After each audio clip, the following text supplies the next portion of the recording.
Hey, thank you for sending in your video. What I heard was right fingerings, pretty good style, maybe all the same volume, so the difference between mezzo forte and mezzo piano could have been more extreme.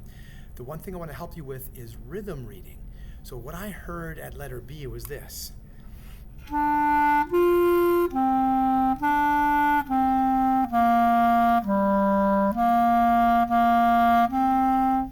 And the eighth notes sounded the same as the quarter notes. There are two ways we can think about rhythm here. So first, okay, I'm going to tap up here so you can see it on the camera.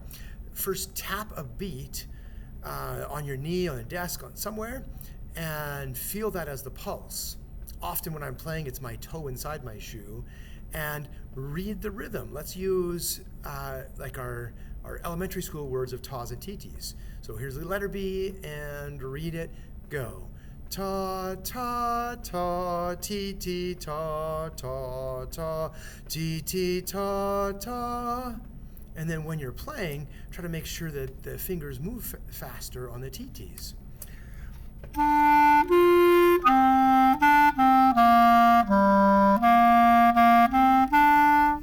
And so on. We can do the same thing with our more grown-up rhythm sounds of the numbers with the ands.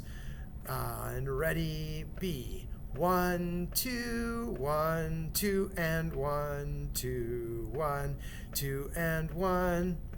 Now, often in class we clap and count, and we think the ands even on the tas, and it would look like this. 1 and 2 and 1 and 2 and 1 and 2 and 1 and 2 and 1. And that's because if you're thinking the subdivisions, even when you're playing the slow notes, it can help you be an even cleaner, better rhythm player. But if that's confusing you, go back to the other way. One other thing could be using words. So words with one syllable could be used for tas, such as pie. TTs could be words with two syllables, like pizza. If you used that word analogy then, letter B would sound like this. Here's the beat. Pie, pie, pie, pizza, pie, pie, pie, pizza, pie. We're really all getting to the same result of how many sounds go by in a beat.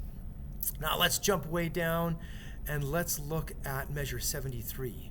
So just between letter D and E where the 16th notes come.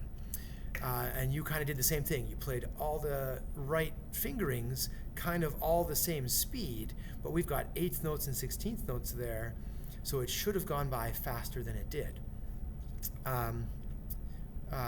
So if I'm using more of the grown-up words, 73 would sound like 1 and a 2 and 1 and 2 and 1 and a 2 and 1. 1 and a 2 and 1 and 2 and 1 and a 2 and 1. If we were clapping counting like we've done in class, it would sound like this. And ready, go. 1 and a 2 and 1 and 2 and 1 and a 2 and 1 and 2 and 1 and a 2 and 1 and 2 and 1 and a 2 and 1 and 2 and where the only real difference is feeling the ands through the half notes there. Here's what we would play it like. And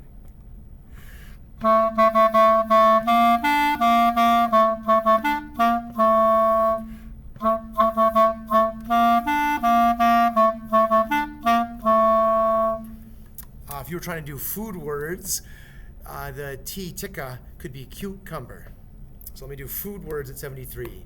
Cucumber pizza, pizza, pizza, cucumber pizza pie.